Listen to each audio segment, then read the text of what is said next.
ದೆವ್ವದ ಬೈಬಲ್. ಈ ಹೆಸರು ಕೇಳ್ದ ತಕ್ಷಣ ಮನ್ಸಿಗೆ ಏನ್ ಬರುತ್ತೆ? ಯಾವುದೋ ಶಾಪಗ್ರಸ್ತ ಹಳೆ ಕಾಲದ ಪುಸ್ತಕನ ಅಥವಾ ಆಧುನಿಕ ಬಂಡಾಯದ ಒಂದು ಚಿಹ್ನೆನ? ಸತ್ಯ ಏನಪ್ಪಾ ಅಂದ್ರೆ, ಈ ಒಂದೇ ಹೆಸರು ಎರಡು ಬೇರೆ ಬೇರೆ ಪುಸ್ತಕಗಳನ್ನ ಸೂಚಿಸುತ್ತೆ, ಒಂದಕ್ಕೊಂದು ಸಂಬಂಧವೇ ಇಲ್ಲ. ಬನ್ನಿ ಈ ವಿವರಣೆಯಲ್ಲಿ ಈ ಗೊಂದಲವನ್ನ ಬಿಡಿಸೋಣ. ಹಾಗಾದ್ರೆ ನಿಜಕ್ಕೂ ಈ ದೆವ್ವದ ಬೈಬಲ್ ಅಂದ್ರೆ ಏನು? ನೋಡಿ, ಈ ಪ್ರಶ್ನೆಗೆ ಉತ್ತರ ಅಷ್ಟು ಸುಲಭವಾಗಿಲ್ಲ.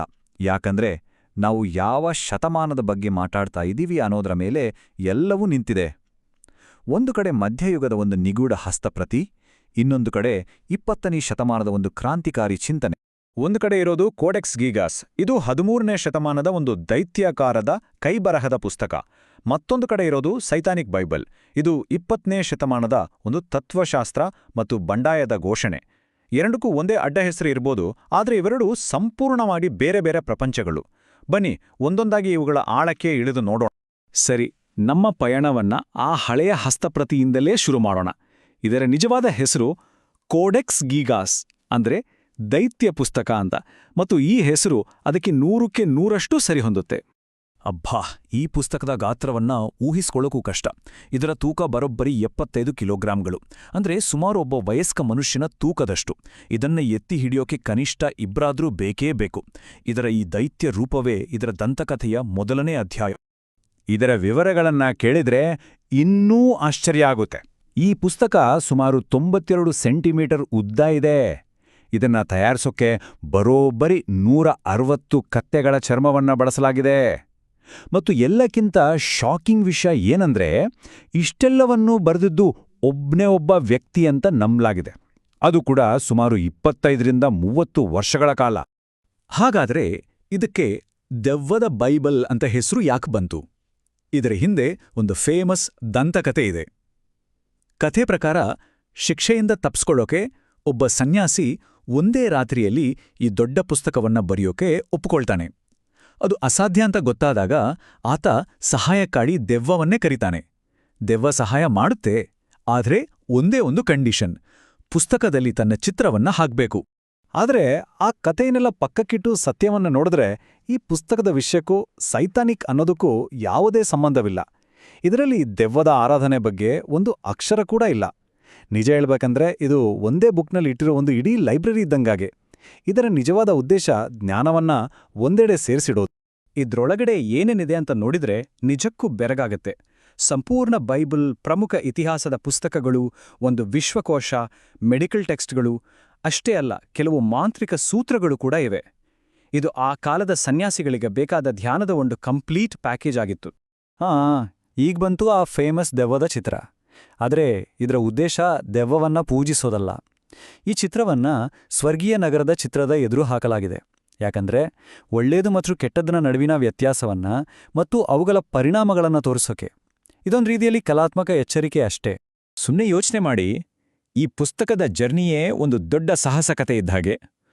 ಬೊಹೇಮಿಯಾದಲ್ಲಿ ಹುಟ್ಟಿ, ಚಕ್ರವರ್ತಿಯ ಕೈ ಸೇರಿ, ಯುದ್ಧದ ಲೂಟಿಯಾಗಿ ಸ್ವೀಡನ್ಗೆ ಹೋಗಿ, ಅಲ್ಲಿ ಒಂದು ದೊಡ್ಡ ಅರಮನೆ ಬೆಂಕಿಯಿಂದಲೂ ಪಾರಾಗಿ, ಇವತ್ತು ಸ್ಟಾಕ್ಹೋಮ್ನಲ್ಲಿ ಸುರಕ್ಷಿತವಾಗಿ ಇದೆ. ಸರಿ, ಈಗ ಒಂದು ದೊಡ್ಡ ಟೈಮ್ ಜಂಪ್ ಮಾಡೋಣ. ಮಧ್ಯಯುಗದಿಂದ ಸೀದಾ 20ನೇ ಶತಮಾನಕ್ಕೆ ಹಾರೋಣ. ಇಲ್ಲಿ ನಮಗೆ ಮತ್ತೊಂದು ದೇವದ ಬೈಬಲ್ ಸಿಗುತ್ತೆ, ಆದರೆ ಇದು ಸಂಪೂರ್ಣವಾಗಿ ಬೇರೆದೇ ಆದ ಕಥೆ. ಅದು 1960ರ ದಶಕ. ಬಂಡಾಯದ ಗಾಳಿ ಎಲ್ಲೆಡೆ ಬೀಸ್ತಾ ಇದ್ದ ಸಮಯ. ಸ್ಯಾನ್ ಫ್ರಾನ್ಸಿಸ್ಕೋದಲ್ಲಿ ಆಂಟನ್ ಲಾವೆ ಅನ್ನೋ ಒಬ್ಬ ವಿಚಿತ್ರ ವ್ಯಕ್ತಿ ದಿ ಸೈಟಾನಿಕ್ ಬೈಬಲ್ ಅನ್ನೋ ಪುಸ್ತಕವನ್ನ ಪ್ರಕಟಿಸ್ತಾನೆ. ಇದು ಹಳೆಯ ಹಸ್ತಪ್ರತಿಯಲ್ಲ, ಬದಲಾಗಿ ಒಂದು ಹೊಸ ಕ್ರಾಂತಿಕಾರಿ ತತ್ವಶಾಸ್ತ್ರ. ಇಲ್ಲಿ ಒಂದು ವಿಷಯವನ್ನ ಸ್ಪಷ್ಟವಾಗಿ ಅರ್ಥ ಮಾಡ್ಕೋಬೇಕು. ಲಾವೆಯನ್ ಸೈತಾನಿಸಂ ಅಂದ್ರೆ ದೆವ್ವದ ಪೂಜೆ ಮಾಡೋದಲ್ಲ, ಇದೊಂದು ನಾಸ್ತಿಕ ತತ್ವಶಾಸ್ತ್ರ.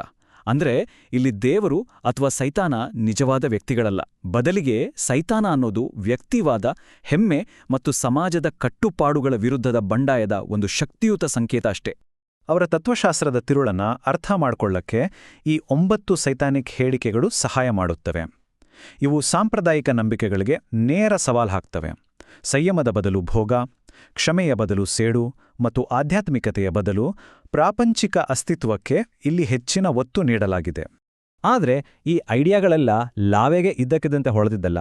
ಅವರ ತತ್ವಶಾಸ್ತ್ರ ಬೇರೆ ಬೇರೆ ಚಿಂತಕರ ವಿಚಾರಗಳ ಒಂದು ಕುತೂಹಲಕಾರಿ ಮಿಶ್ರಣವಾಗಿತ್ತು.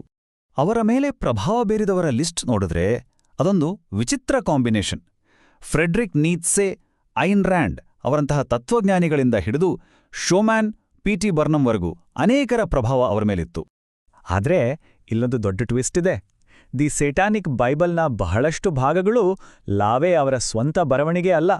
ಅದನ್ನ 19ನೇ ಶತಮಾನದ ಮೈಟ್ ಇಸ್ ರೈಟ್ ಅನ್ನೋ ಒಂದು ಅನಾಮಧೇಯ ಪುಸ್ತಕದಿಂದ ಬಹುತೇಕ ನೇರವಾಗಿ ಕಾಪಿ ಮಾಡಲಾಗಿದೆ. ಸರಿ, ಈಗ ನಾವು ಶುರು ಮಾಡಿದ ಗೊಂದಲಕ್ಕೆ ಉತ್ತರ ಕಂಡುಕೊಳ್ಳೋ ಸಮಯ ಬಂದಿದೆ. ಈ 2 ಪುಸ್ತಕಗಳನ್ನ ನೇರವಾಗಿ ಹೋಲಿಸಿ ನೋಡೋಣ. ಒಂದು ಕಡೆ ಹಸ್ತಪ್ರತಿ, ಇನ್ನೊಂದು ಕಡೆ ಪ್ರಣಾಳಿಕೆ. ಈ ಹೋಲಿಕೆ ನೋಡಿದ್ರೆ ಎಲ್ಲವೂ ಕ್ಲಿಯರ್ ಆಗ್ಬಿಡುತ್ತೆ. ಕೋಡೆಕ್ಸ್ ಗಿಗಾಸ್ 13ನೇ ಶತಮಾನದ ಬೊಹೇಮಿಯಾದಲ್ಲಿ ಒಬ್ಬ ಕ್ರಿಶ್ಚಿಯನ್ ಸನ್ಯಾಸಿ ಬರೆದ ಜ್ಞಾನದ ಸಂಗ್ರಹ. ಸೈಟಾನಿಕ್ ಬೈಬಲ್ 1969ರಲ್ಲಿ ಸ್ಯಾನ್ ಫ್ರಾನ್ಸಿಸ್ಕೋದಲ್ಲಿ ಆಂಟನ್ ಲಾವೆ ಪ್ರಕಟಿಸಿದ ನಾಸ್ತಿಕ ತತ್ವಶಾಸ್ತ್ರ. ಒಂದರಲ್ಲಿ ದೆವ್ವ ಕೆಟ್ಟದ್ದರ ವಿರುದ್ಧದ ಎಚ್ಚರಿಕೆ ಆದ್ರೆ ಇನ್ನೊಂದರಲ್ಲಿ ಅದು ಬಂಡಾಯದ ಸಂಕೇತ. ಒಟ್ಟಿನಲ್ಲಿ ಹೇಳೋದಾದ್ರೆ ವಿಷಯ ಇಷ್ಟೇ: ಒಂದು ದೆವ್ವದ ಚಿತ್ರವನ್ನ ಒಳಗೊಂಡಿರೋ ಒಂದು ಐತಿಹಾಸಿಕ ವಸ್ತು, ಇನ್ನೊಂದು ದೆವ್ವವನ್ನ ಒಂದು ಸಂಕೇತವಾಗಿ ಅಳವಡಿಸಿಕೊಂಡಿರೋ ಒಂದು ಆಧುನಿಕ ಸಿದ್ಧಾಂತ. ಇವೆರಡರ ನಡುವೆ ನೂರಾರು ವರ್ಷಗಳ ಅಂತರ ಇದೆ ಮತ್ತು ಇವೆರಡರ ಉದ್ದೇಶಗಳು ಸಂಪೂರ್ಣವಾಗಿ ಬೇರೆ ಬೇರೆ. ಹಾಗಾದ್ರೆ ಒಂದು ಕೊನೆಯ ಪ್ರಶ್ನೆ: ಕೆಡುಕು ನಿಜವಾಗ್ಲೂ ಎಲ್ಲಿದೆ? ನಮಗೆ ಎಚ್ಚರಿಕೆ ನೀಡಲಿಕ್ಕಾಗಿ ಚಿತ್ರಿಸಿದ ಒಂದು ಹಳೆಯ ಚಿತ್ರದಲ್ಲಿದೆಯಾ, ಅಥವಾ ಬಂಡಾಯದ ಹೆಸರಿನಲ್ಲಿ ಆ ಚಿತ್ರದ ಹಿಂದಿನ ಸಂಕೇತವನ್ನೇ ಅಪ್ಪಿಕೊಳ್ಳುವ ಆಧುನಿಕ ತತ್ವಶಾಸ್ತ್ರದಲ್ಲಿದೆಯಾ? ಈ ಪ್ರಶ್ನೆಯ ಬಗ್ಗೆ ಯೋಚನೆ ಮಾಡ್ತಾ ಈ ವಿವರಣೆಯನ್ನ ಮುಗಿಸೋಣ.